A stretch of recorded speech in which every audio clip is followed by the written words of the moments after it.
네, 이번에는 이제 봉제 이해 시간을 갖도록 하겠습니다. 봉제 이해를 하기 위해서 봉제에 대한 기본 봉제 방법 들을 소개해 드리려고 하는데, 먼저 첫 번째 봉제에 대한 상식을 여러분들에게 얘기를 해드리자면, 우리가 입는 그런 의복들은 입체 구성에 있어서 평면적인 옷감을 인체에 잘 맞도록 인체 사이즈보다 여유분을 다툼이 솔기 처리를 합니다. 그래서 그 봉제 방법은 부분적으로 다트를 만들고 늘거나 오그려서 장식적인 효과를 나타내는 게 바로 이제 봉제라고 할 수가 있습니다. 이제 여러분들이 미싱에 대한 이제 이해 시간을 가졌기 때문에 실질적으로 이제 그 미싱을 가지고 봉제를 하기 위해서는 어떠한 이제 기본을 알 수 있는 봉제 방법들에 대해서 이제 어느 정도는 좀 이해를 해 두시는 게 좋아요.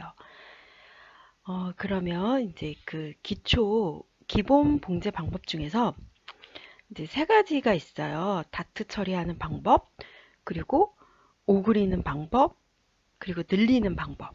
이렇게 세 가지가 있는데, 다시 하나하나 이제 짚으면서 강의를 해드리도록 하겠습니다.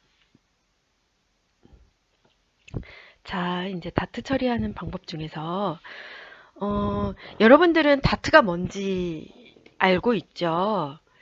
그래도 아마 이제 옷을 만드는 이제 수업이 있었다면 여러분들이 다트가 무엇인지 알고는 있을 텐데, 다시 한번 이제 다트에 대해서 정의를 내려주자면, 우리가 이제 인체에 걸치는 이런 옷감들이 옷으로 만들어지기 전에는 그냥 평면적인 그냥 천에 지나지 않잖아요. 천 한 장에 지나지 않는데, 이 천을 가지고 인체에 걸치기 위해서 딱 맞는 옷을 만들기 위해서 이제 그 패턴을 설계하다 보면 그 여유분량이라는 게 생겨요. 예, 우리의 인체의 몸들은 이제 곡선으로 이루어져 있기 때문에 몸이 들어가고 나오고 이렇게 곡선이 되어 있단 말이에요. 그러면은 평면적인 원단은 이 몸의 곡선이 도드라져 있는 체형에 이렇게 걸치게 되면은 자연스럽게 그 굴곡이 들어가 있는 부분들에는 여유 분량이 생깁니다. 이런 여유 분량에 이제 체형에 맞도록 그, 그 부위를 잡아주는 게 바로 다트예요. 그러니까 평면적인 옷감을 입체적으로 만드는 과정에 있어서 이 다트가 중요한 역할을 한다는 것이죠. 그래서 다트가 들어가는 부분들은 어디 들어가요? 네.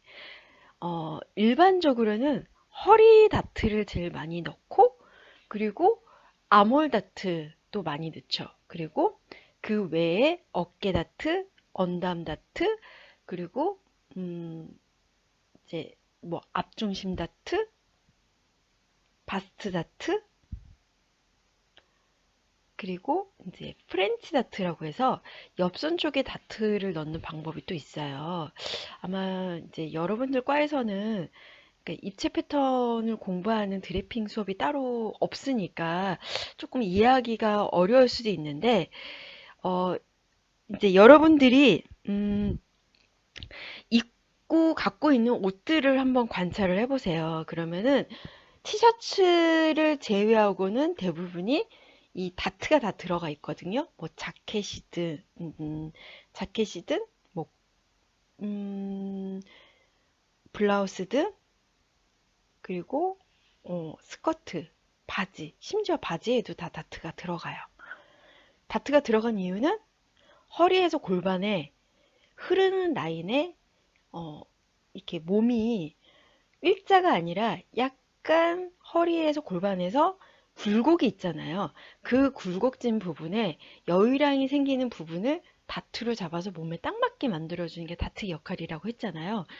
그렇게 이제 처리를 하기 위해서 우리가 입는 모든 옷에는 다트가 다 들어가요. 그래서 그 다트 부분에 이제 봉제를 해주면서 몸에 더 딱 맞고 예쁘게 입을 수 있도록 이제 해주는 게 바로 이런 다트를 처리하는 방법인데,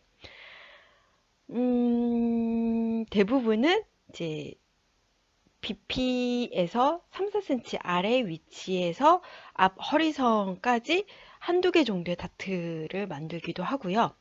그리고 등 뒤에서는 어깨선과 뒤 허리선에서 다트를 만들어서 어깨와 허리 여분을 이제 처리를 해주죠. 그럴 때 이제 다트를 만들 때 봉제가 이제 해야 되는 부분들이죠. 그러면 이제 그 오그리는 방법들을 볼게요. 오그리는 방법에는 또 네 가지 방법이 있어요. 아몰 부분 오그리는 방법, 그리고 슬리브 부분 오그리는 방법, 그리고 스커트 허리 부분 오그리는 방법, 그리고 바이어스 테프 오그리는 방법이 있어요. 이게 이제 어떤 것들인지 좀 더 이제 자세하게 강의를 해드리도록 할게요. 이제 평면적인 옷감을 입체화시키기 위해서 우리가 다트를 박아 처리하는 방법이 있는데, 바로 오그려서 또 처리하는 방법들이 있어요. 그 오그려서 처리하는 부위는 바로 시접 부분에 옷감을 박아 오그려서 그 주위를 여유 있게 하는 방법으로 소매산, 슬리브, 소매 팔꿈치 부분, 그리고 어깨 부분, 허리 부분들이 있어요. 그러니까 주로 이게 원통형으로 되어 있는 부분들이 이제 이런 오그리는 방법들이 필요한 부분들이거든요. 그래서 이제 아몰 부분은 이제 그 몸판의 옷과 소매를 연결하는 그 부분이 아몰이라고 하거든요. 아몰 부분에 소매산에 오그리는 분량을 진동둘레 구성 형태나 팔의 활동에 크게 영향을 주기 때문에 소매산의 높이에 따라 이제 이 부분이 많이 달라져요. 그래서 소매산은 진동둘레 치수가 같더라도 소매산이 높으면 오그리는 분량이 많아지거든요.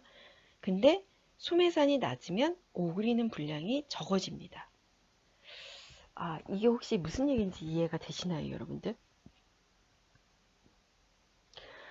소매산은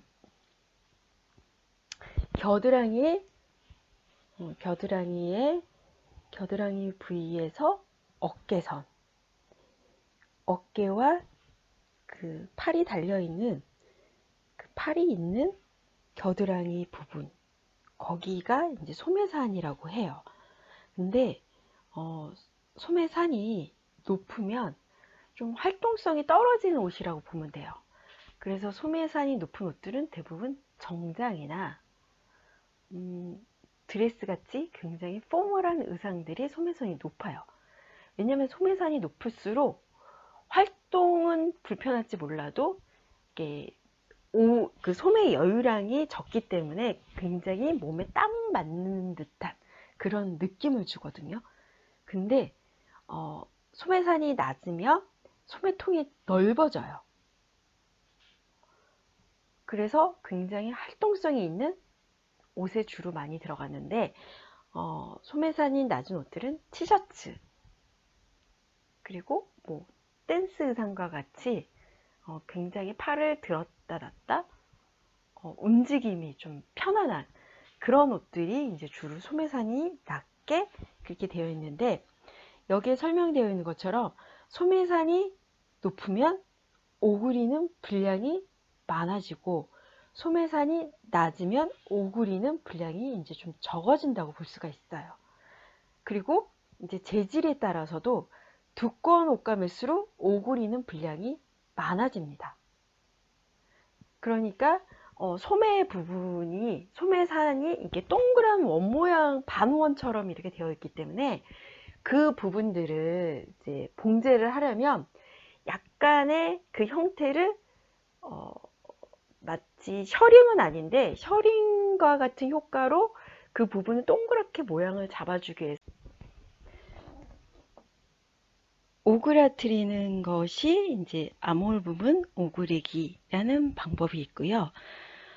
그러면 이제 슬리브 부분 오그리는 방법 한번 또 보도록 할게요.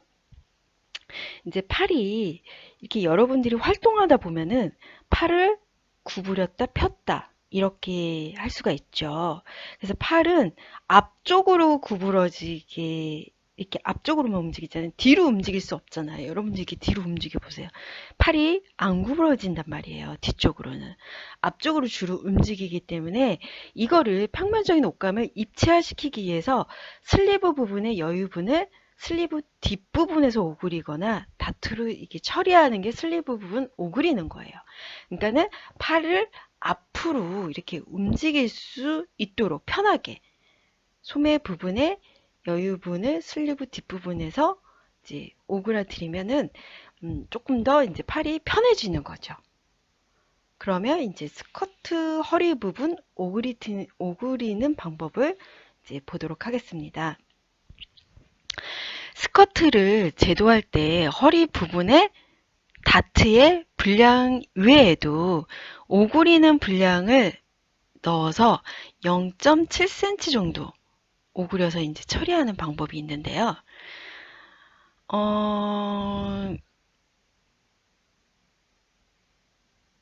네, 이제 허리도 원통형으로 되어 있어요. 그래서 허리 부분에 이제 다트를 넣는 방법도 있지만 약간의 그 무다트 같은 경우는 이제 다트가 없이 이제 또 스커트를 만드는 방법이 있어요. 다트 없이 이제 옷을 만들 경우에는 약간의 이제 오그리는 분량을 살짝 넣어서 0.7cm 정도 이렇게 그 여유량을 넣어서 처리하는 방법이 있거든요. 그리고 이제 바이어스 테이프로 오그리는 방법이 있는데 바이어스 테이프는 플레어 스커트의 단 부분, 또 목둘레, 그리고 슬리브, 진동둘레 등 이제 곡선으로 된 부분의 끝맺음에 사용해서 이제 장식을 하는 방법이 이제 바이어스 테이프로 오그리는 방법이라고 볼 수가 있습니다. 주로 이제 스커트 단이 이렇게 원으로 되어 있기 때문에 주로 목둘레나 슬리브, 진동둘레 등 곡선으로 된 부분의 끝맺음에 이제 사용된다라고 생각을 하면 되세요. 네, 그리고 이제 의복을 제작할 때 이제 늘리는 방법을 보도록 할게요. 이제 의복을 제작할 때 동작이 심한 부분의 솔기를 튼튼하게 만들기 위해서 곡선을 나타내는 부분과 시접을 정리할 때 늘려서 끝매짐하는 그런 경우가 있는데 시접 부분의 옷감을 다리미로 늘려서 바느질하는 방법이 있어요. 그러니까 이제 동작이 심한 부분이 어디가 있어요? 무릎 부분이 있죠. 무릎 앉았다 일어났다 그리고 팔 구부렸다 폈다 하는 이제 그런 동작이 심한 부분을 약간 이제 그거를 약간 쿠션 준다는 이제 용어를 쓰기도 하는데요. 특히 그 남자 수트 같은 거 봤을 때 그 수트에서 이렇게 앉았다 일어났다 하면서 무릎이 나오게 되는 그 바지는 굉장히 그러니까 테일러링이 잘못된 옷이라고 볼 수가 있어요. 그러니까 남자 수트 하면은 유명한 나라가 어디예요? 이태리잖아요. 그러니까 이태리 같은 경우에 이태리의 남자 수트가 이제 유명해질 수 있었던 이유 중에 하나는 그 나라 같은 경우에는 거의 그 이렇게 다림질로 옷을 보이지 않는 여유량을 이게 늘려주는 것들을 이 다리미에 연로해 주는데 그게 정말 거의 그 옷에 과학적으로 이제 그 쿠션을 넣어주다 보니까 다리미만 50년 넘게 한 장인들이 그거 늘리는 방법을 해주거든요.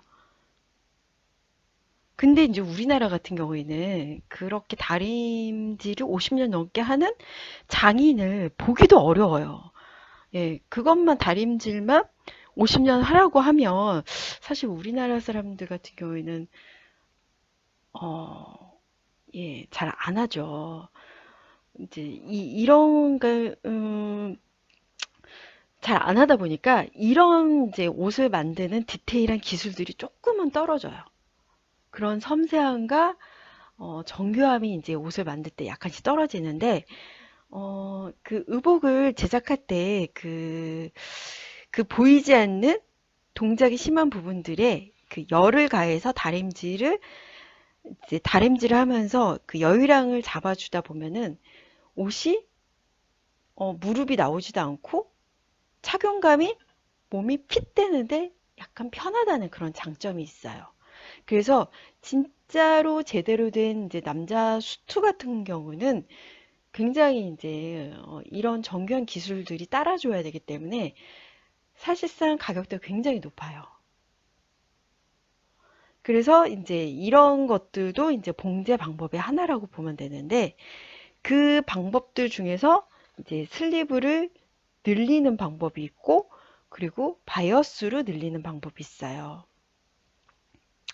슬리브 부분을 늘리는 방법에는 앞부분은 늘리고 팔꿈치 부분은 다트를 잡아서 이제 붙이는 방법이 있고요. 그리고 이제 바이어스를 늘리는 방법에는 정 바이어스는 가로 또는 세로 원단보다 신도가 1.5배에서 3배가 이제 되죠. 바이어스의 한쪽을 잡아당기면 그 반대쪽은 벌어지게 되고 벌어진 쪽은 이제 늘어뜨려서 곡선 부분을 이제 끝매짐할 수 있는 네, 그런 방법들인데 여러분들이 아마 이거를 그냥 이렇게 말로만 설명을 들으면 솔직히 조금 이해하기가 좀 어렵지 않을까. 사실은 저도 조금 우려가 되는 부분입니다.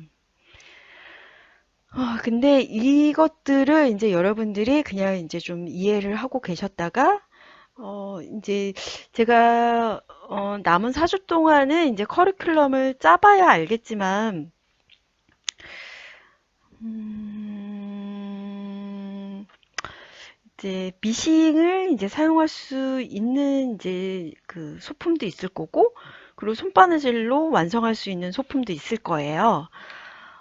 그때그때 이제 적절하게 이제 사용을 하기 위해서 그때 이제 필요하다면은 제가 이제 좀 시범을 보여주면서 그렇게 할 생각이에요.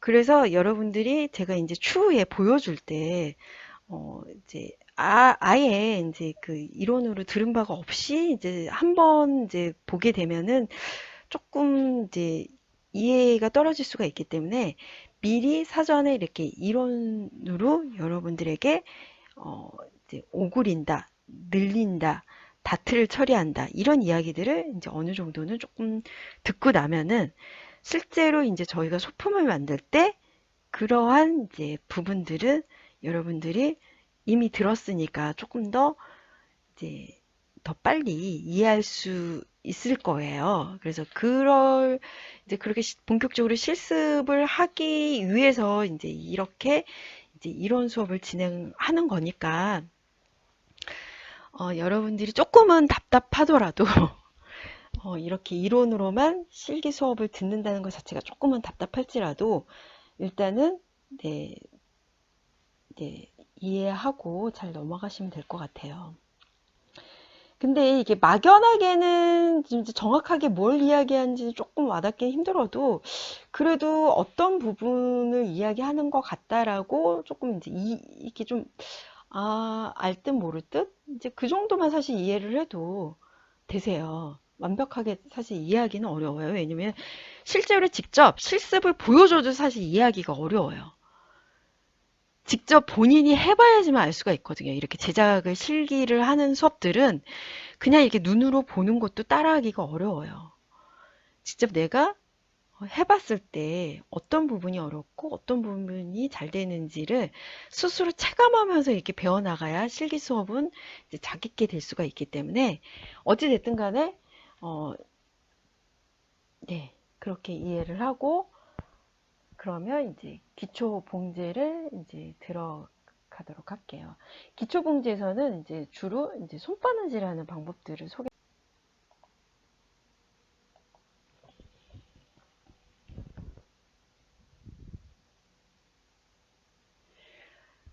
손바느질에서 이제 가장 기초가 되는 것들 이제 강의를 해드리고, 그리고 이제 봉제 기법 중에서도 여러분들이 시접 처리하는 방법, 그리고 솔기 처리하는 방법, 그리고 단 처리하는 방법들을 직접 이렇게 시범을 보여드리기는 어려우니까 하나의 이제 사진 그림 자료와 함께 보면서 이제 설명을 해드리려고 합니다. 네, 먼저 이제 핸드 소잉, 손바느질하는 방법 중에서 여러분들이 많이 들어봤을 거예요. 그리고 여학생들 같은 경우에는 아마 중고등학교 때 가사 시간이나 뭐 이제 가정 수업 시간에 이제 홈질, 십친질, 뭐 실표뜨기 정도는 들어봤을 거예요. 이제 그 홈질, 러닝 스티치라고 하죠. 이제 땀의 크기와 간격을 좁고 고르게 바느질하는 것으로서 솔기나 주름을 박을 때 주로 쓰입니다.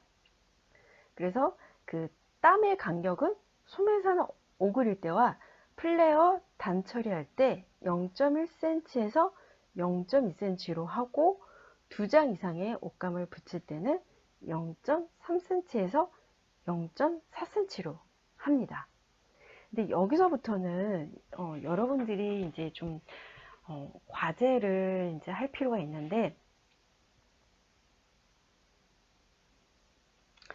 제가 이제 강의를 다 끝내고 어떤 것들을 이제 그 직접 바느질을 해서 제출을 해야 되는지를 이제 좀 마지막 시간에 이제 소개를 해드리려고 해요. 여러분들이 이렇게 듣기만 하면 이제 강의를 제대로 이해를 했는지 저는 이제 알 수가 없으니까, 여러분들이 이 강의를 듣고 나서 이제 홈질, 스침질을 해서 바느질을 해서 그거를 이제 거기 그 홈질한 그 원단 위에다가 본인의 이름을 써서 사진을 찍어서 제출을 하시면 될 것 같아요.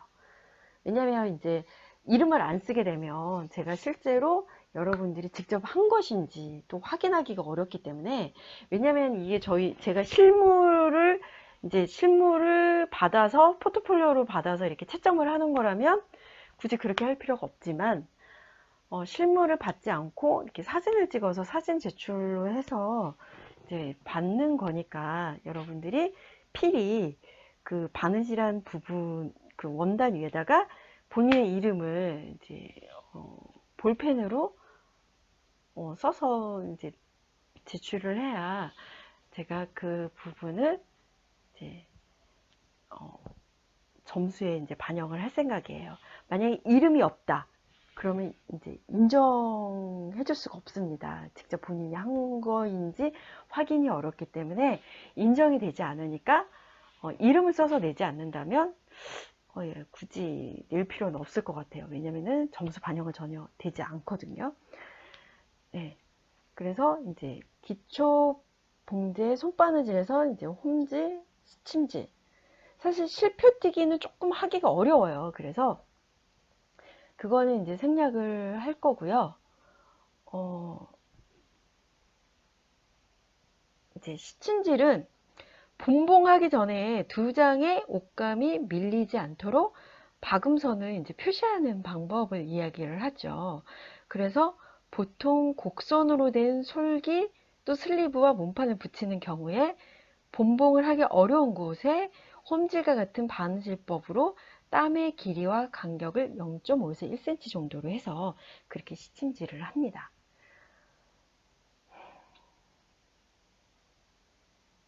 네. 그러면 이게 2교시는 이제 시침질까지 소개를 하고요. 강의를 하고 설명을 해드리고, 이제 다음 잠깐 쉬었다가 다음 강의를 이어서 이제 실표뛰기 이어서 이제 강의를 해드리고, 그 다음에 이제 솔기 처리와 시접 처리, 단 처리 하는 방법까지 이제 강의를 이어서 해드리도록 하겠습니다.